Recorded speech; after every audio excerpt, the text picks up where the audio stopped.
Labrīt! Šorīt pie mums ciemos ir plastikas ķirurgs Anse Ģīlis.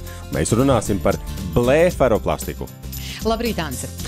Un šodien es gribēju vaicāt tieši konkrēti par operāciju. Cik ilgi ilgst šāda operācija un kad pēc tādas operācijas var doties mājās?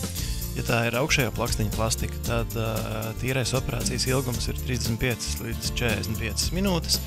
Tā ir darām lokāla anestēzijā, attiecīgi nav pilnās narkozes, nav ilgas mošanās pēc tam, un parasti tā ir 1 stundiņa, ko pacienti paguļ pie mums klīnikā. Tad mēs redzam, ka viss iet gludi, pirmās sāpes ir noņemtas, ja tāda sākās, tad pacients droši iet mājās. Es tieši gribēju vaicāt, kādā narkozē tiek veikta acu plakstiņa operācija, un šis izklausās pie tā, ka tas cilvēks ir pie pilna prāta, ja, un pie pilnas apziņas.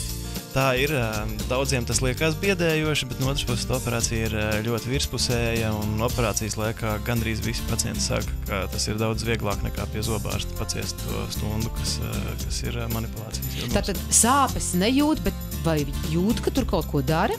Jūt pieskārienu, jūt spiedienu, jūt siltumu, bet nejūt asas. Un cik ilgi ir atvesļošanās pēc tādas operācijas? Pirmā nedēļa ir ar šuvēm, pirmā nedēļa ir ar drusciņu grauzošu sajūtu un vajadzību pēc acu pilieniem. Pēc tam nākošās nedēļas laikā lielākā daļa tūs, kas ir nogājusi. Un visbiežāk sākot no 3. 4. nedēļas nezinātais neredzēs, ka kaut kas ir darīts. Paldies, Anse! Paldies! Radio Skonto.